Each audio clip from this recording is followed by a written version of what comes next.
extracción del tercer molar es sin complicaciones, ¿no? Primero vamos a empezar a conversar sobre una técnica que no es nueva, ¿no? Tiene muchísimos años, data del año 1900, específicamente del año 1959, es la técnica de la germectomía, ¿no?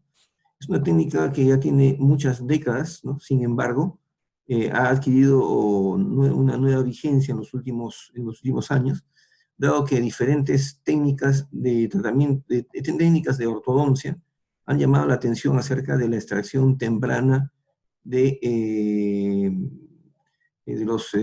germen de los terceros molares, ¿no? Entonces, el nombre de la germectomía ha cobrado nuevamente, como repito, una nueva vigencia, y estamos ante el renacer de una técnica que fue dejada de lado debido a que se pensaba que ya no era necesario conversarla, discutirla, ¿no? A diferencia de otras técnicas, como el caso del trasplante dentario y aún el mismo reimplante dentario, que han sido dejadas de lado en la literatura mundial, ¿no? El caso de la germetomía es diferente, ¿no? Como se dice, es planteada como una nueva solución para un viejo problema, ¿no? Entonces, la germectomía, como su nombre lo indica, no es otra cosa más que la extracción del germen dentario. En este caso, el único aceptable es el del tercer molar inferior, ¿no? Es el único germen dentario que amerita ser extraído. De todas maneras, recordar que la indicación para la extracción de una pieza dentaria pasa en primer lugar por el momento de la erupción, ¿no? Entendiendo de que la erupción no es un concepto absoluto, la erupción dentaria es un consenso, ¿no? El concepto parte de un consenso en el cual aceptamos, ¿no?, que una pieza dentaria empieza su movimiento, su desplazamiento, desde el momento en que se inicia la calcificación de la raíz, ¿no?, y que termina, como decía McDonald ya hace muchísimos años, termina con el cierre apical, ¿no? Entonces, partimos de varios supuestos, ¿no? Un primer supuesto es que el diente se comience a desplazar activamente por sí solo en el momento en el cual la raíz se comienza a calcificar, ¿no? Ya cuando la pieza se cierra, pues la pieza dentaria ya carece de posibilidad de tener un movimiento tanto para sí mismo como para los demás, ¿no? En pocas palabras, pero el diente no tiene posibilidades de seguir erupcionando, ¿no? El tercer molar inferior, ¿no?, en particular, tiene algunas particularidades, ¿no? Tanto su inicio como el inicio de la calcificación o el cierre apical tiene mucha variabilidad, ¿no? Acá no hablamos de un tiempo determinado, más o menos 1, ¿no? Es decir, 6 a 7 años más o menos 1, ¿no? Sino acá hablamos de tiempos, ¿no?, bastante más amplios, ¿no? La aparición del germen del tercer molar, ya lo ha mencionado Ríos Centeno desde el año 1945 y otros tantos que nosotros conocemos, nos dicen que el germen del tercer molar aparece aproximadamente desde el punto de vista radiográfico a la edad de 9 años, ¿no? La radiografía aparece como una imagen radiolúcida, ¿no?, con tonos definidos y fondo homogéneo, de tal manera que puede ser confundido con un quiste dentígeno, ¿no?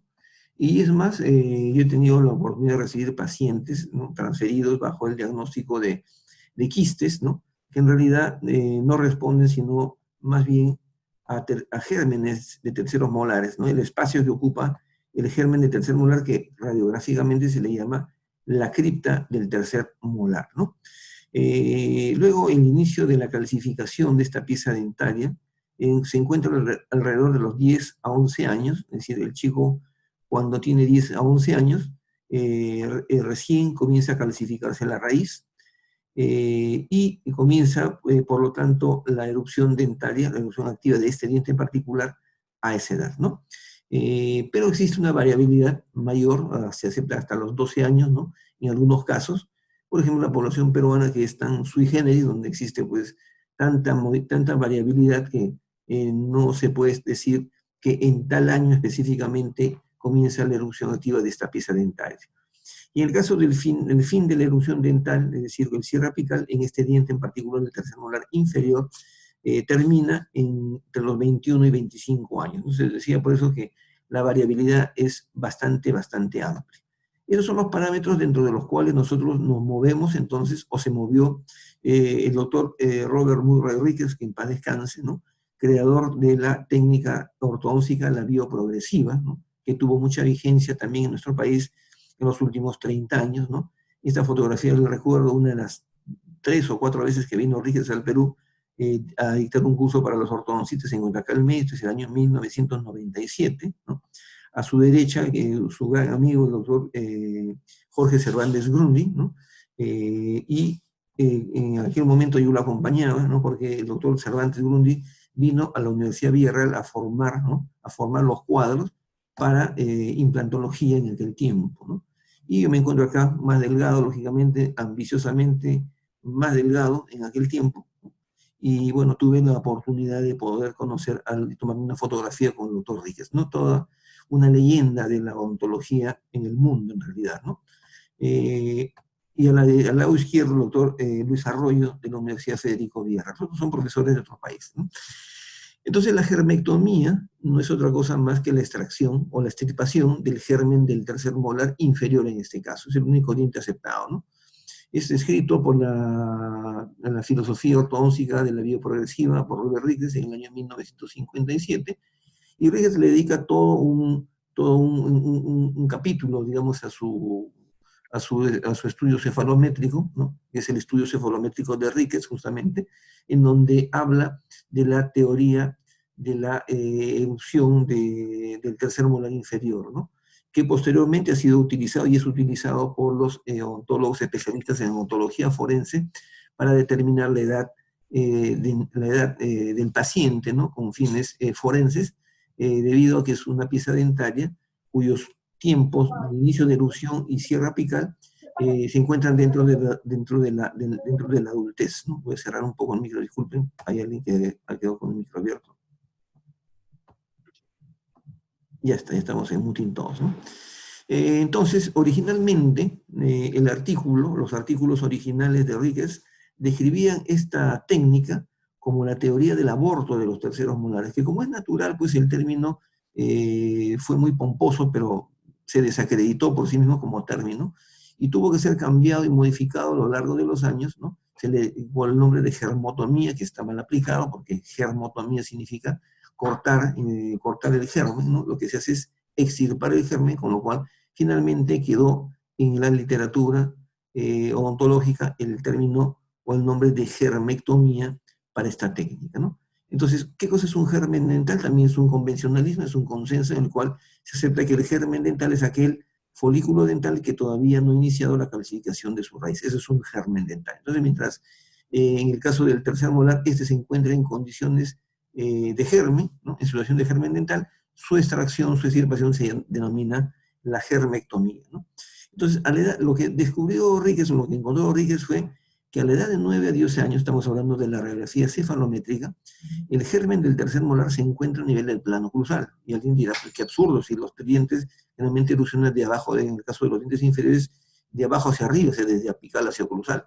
¿Cómo puede estar el tercer molar a ese nivel? Y eso es cierto, lo vamos a ver en muchas radiografías que vamos a compartir el día de hoy, ¿no? A esa edad, el germen del tercer molar todavía no se encuentra calcificado a la edad de 9 a 10 años, es más, ni siquiera la corona está calcificada, por lo tanto, su extracción es mucho más sencilla a través de una pequeña ventana, en donde además el hueso mandibular es mucho menos denso, ¿no?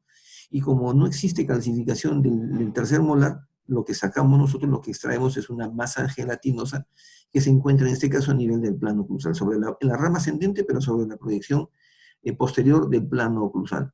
Entonces, desde el punto de vista técnico, la cirugía toma pocos minutos y es menos agresiva a esa edad, ¿no? Pero, como estamos hablando de niños muy pequeños, entonces esto ya es, en alguna medida, también campo del odontopediatra. Esa es como la frenectomía, ¿no? Es una técnica transversal a muchas especialidades. Entonces, en este caso, cuando hablamos de germectomía, no estamos hablando de cirugía maxilofacial, estamos hablando también de odontopediatría, ¿no? En donde nosotros queremos hacer la extracción del germen del tercer molar, ¿no? Porque en realidad el problema en los niños, como todos ustedes comprenderán, está en el manejo conductual del pequeño a esta edad para que pueda aceptar que le realicen la extracción del germen del tercer molar. Si logramos eso, pues estamos en una situación óptima, ¿no? Porque ya cuando comienza a crecer el niño, ya las cosas van cambiando, ¿no? Entonces, vemos acá dos radiografías, ¿no? De dos niños de 8 años de edad, en donde el segundo molar se encuentra en situación de germen, pero todavía no aparece en ninguna parte de la mandíbula, ni siquiera un esbozo ni un atisbo de un espacio, una imagen radiolúcida por distal del segundo molar, ¿no? Todavía no existe, por lo menos visiblemente en la radiografía, el germen del tercer molar, ¿no? Y vemos en casos extremos, ¿no? Niños de 10 años, arriba de una mandíbula de un niño de 10 años donde todavía no hay tercer molar, un niño de 11 años, una mandíbula de un niño de 11 años donde todavía no hay germen de tercer molar, ¿no? Y un niño, y acá un paciente de 19 años, ¿no?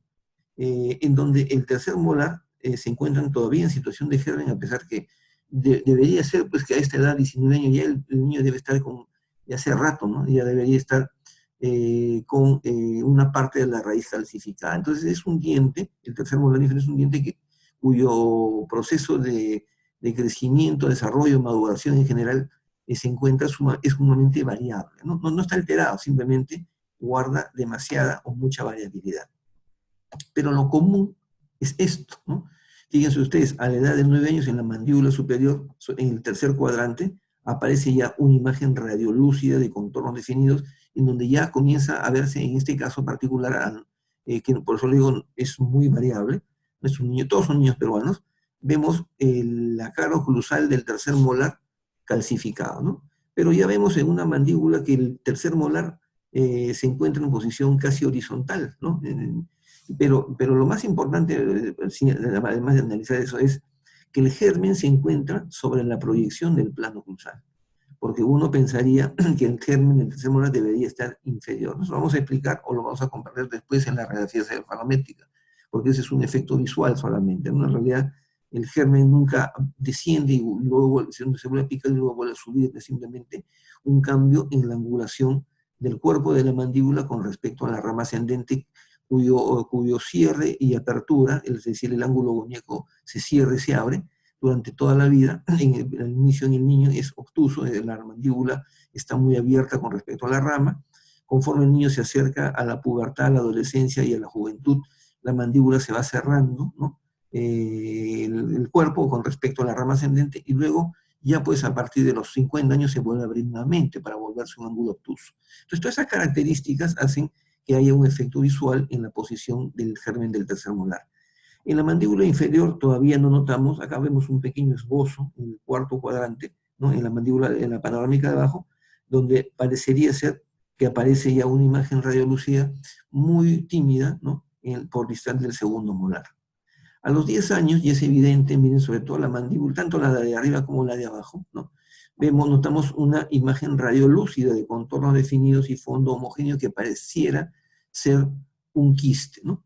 Pero en realidad se trata de lo que Ríos Centeno llamaba ya la cripta del tercer molar. Acá estamos juntando conceptos de diferentes autores, ¿no? Ríos Centeno le llamaba la cripta del tercer molar, pero él no hablaba nada de la extracción del germen de la tercera molar. La germetomía nace en el año 1957 con Ricketts y se hace popular en el año 1959, cuando Ricketts comienza a hablar del aborto, de la teoría del aborto de los gérmenes de los terceros molares. Entonces, lo que vemos aquí es que el espacio que ocupa el germen del tercer molar se encuentra proyectado sobre el plano oclusal de los molares inferiores, ¿no? Igual vemos a la edad de 10 años en esta mandíbula inferior. Vamos a ver niños ahora de 10 años y después de 11. En otros casos, ¿no? Vemos que ya el diente ya no se encuentra a nivel del plano oclusal, sino este es un niño con una edad dentaria diferente a la anterior, en donde las dos mitades, los 2/3 de la corona ya están calcificados, y el germen del tercer molar ya comienza a aparecer cada vez más abajo, ¿no? En la parte inferior vemos también otro caso, en el cual el niño tiene el germen del tercer molar con los 2/3 de la corona calcificada.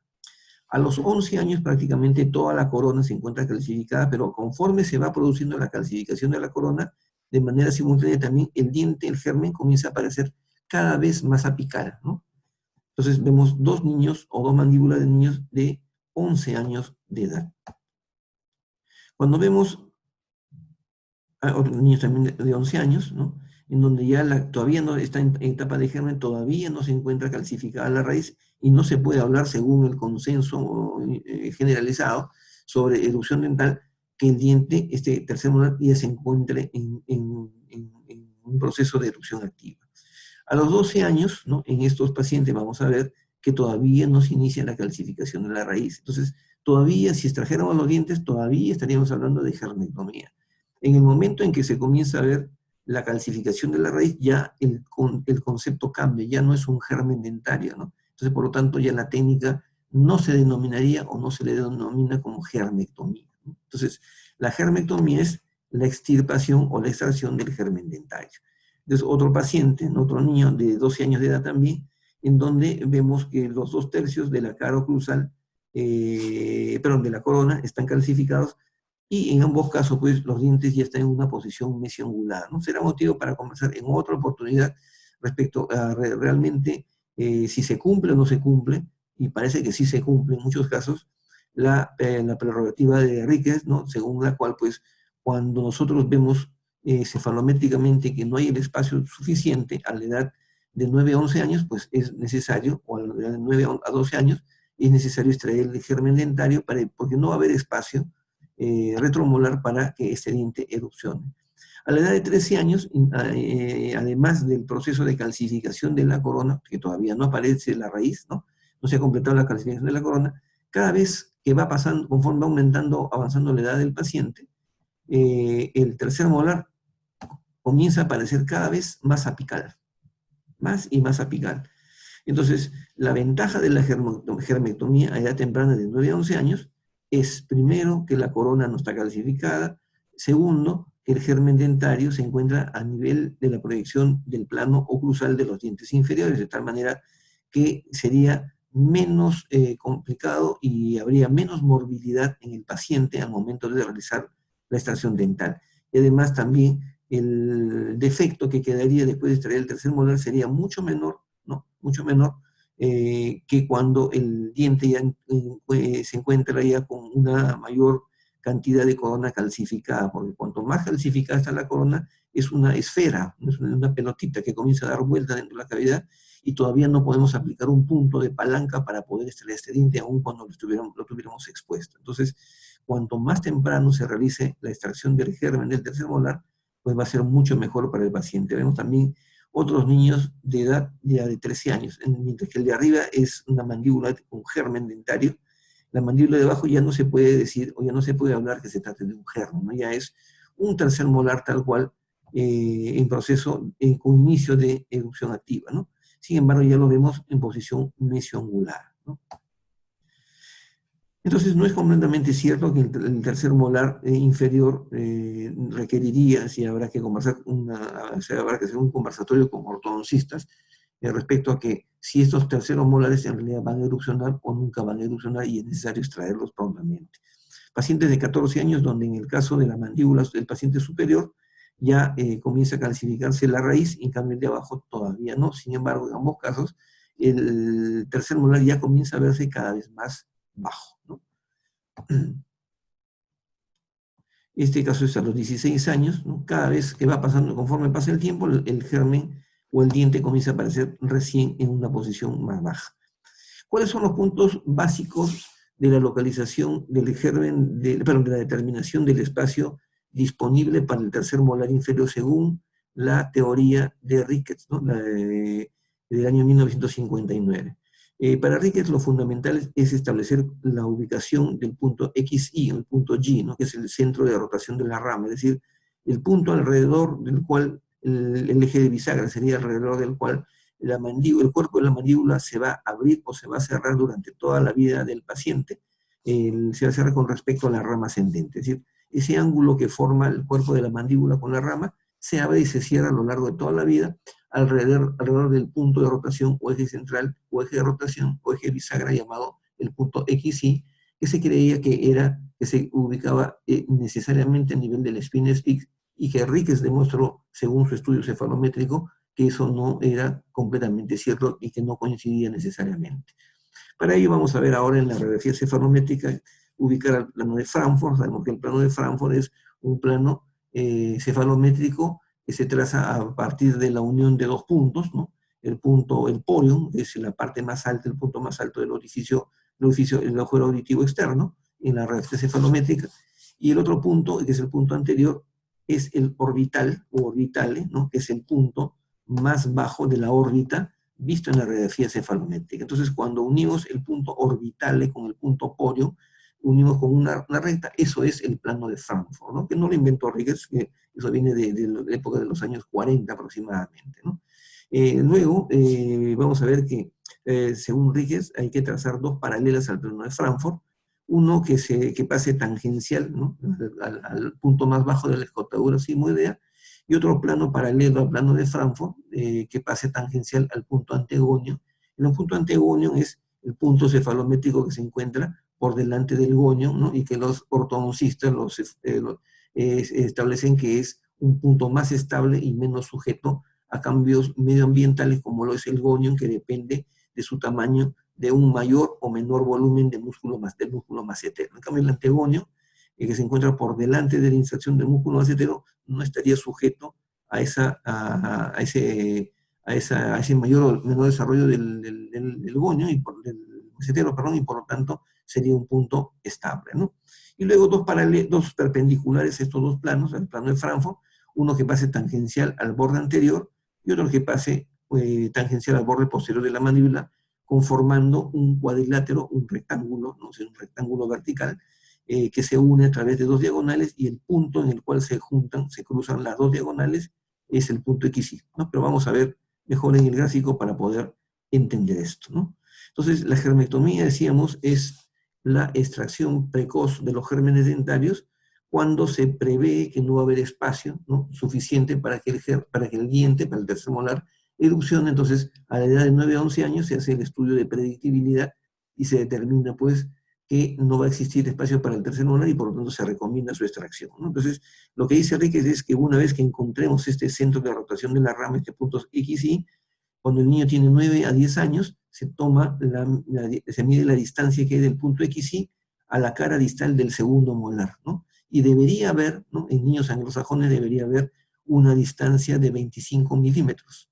Según la teoría de Ricketts, si el espacio que hay del punto XY a la cara distal del segundo molar es igual o es mayor de 25 milímetros, entonces sí se prevé que va a haber espacio y por lo tanto no se extrae el germen del tercer molar.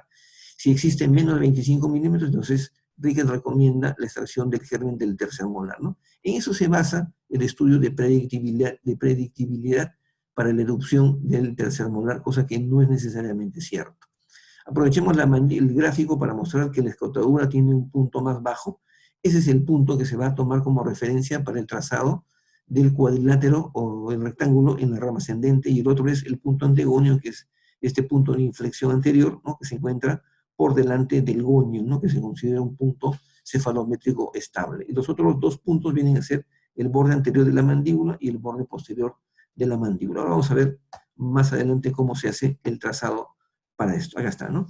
Entonces, en la gráfica vemos que se traza una línea superior que está paralela al plano de Frankfurt. Primero se traza el plano de Frankfurt, luego se traza una paralela al Frankfurt que es pase tangencial a la escotadura sigmoidea, luego otro plano paralelo al Frankfurt que pase tangencial al punto antegonio, y tenemos dos líneas, superior e inferior, y después dos perpendiculares, ¿no?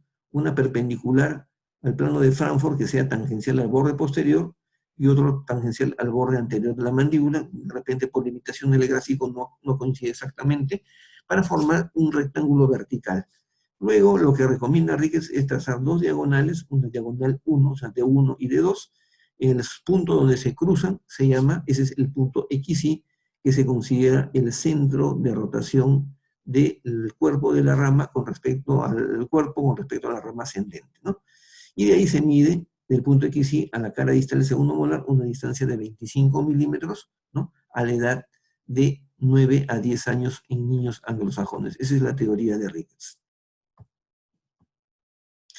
Pero la radiografía es diferente, el otro es un gráfico, ¿no? Entonces, En la radiografía nosotros vamos a buscar el porion y vamos a buscar el punto orbitale y con el punto, uniendo el punto orbitale con el porion, vamos a trazar un plano, es el plano de Frankfurt, ¿no? Entonces trazamos una paralela al plano de Frankfurt, que acá vemos que se dibuja la escotadura simoidea, el punto más bajo de la escotadura simoidea, y también ubicamos el antegonio, que el antegonio está acá, y trazamos, perdón, y trazamos una perpendicular.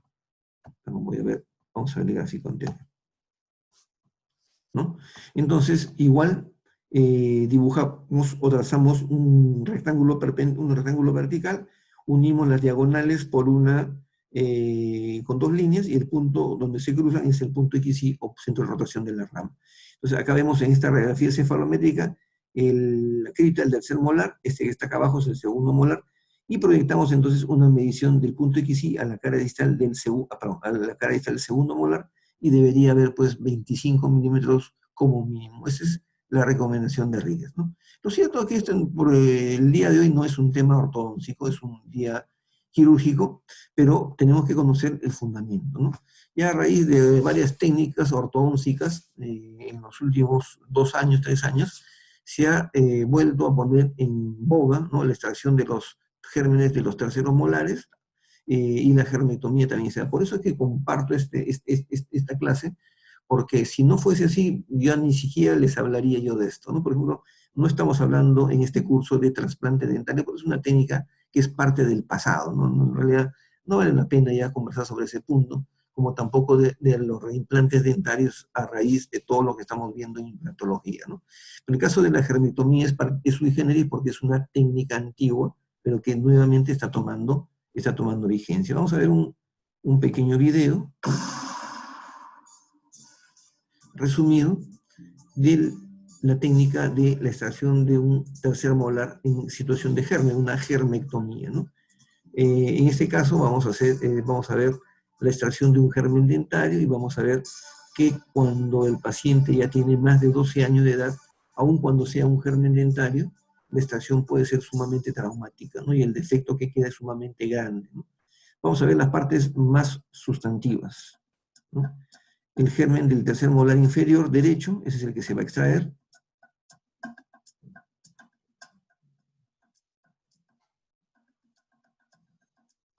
Hemos pasado la etapa del colgajo, ¿no? Esto es un caso que tiene algún tiempo. Está hecho con alta velocidad. Entonces, la idea es descubrir la cara vestibular del diente y dejar expuesta toda la cara oclusal, toda la cara vestibular, toda la cara distal del germen, y luego con una palanca extraer a cuerpo entero el tercer molar, ¿no? Esa es la idea de la germectomía, ¿no? Y cuando no se puede extraer el germen del tercer molar completo, la corona completa que está calcificada, pues con una fresa de alta velocidad, lo que hacemos es dividir al diente en dos y lo extraemos en dos partes, ¿no?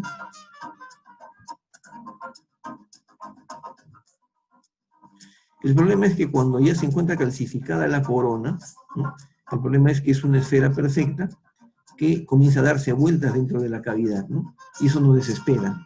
Si vemos que sucede eso durante la cirugía, lo que vamos a hacer es dividir al diente en dos. Entonces acá se está viendo, no es la corona, sino es la parte de la corona que se encuentra calcificada, ¿no?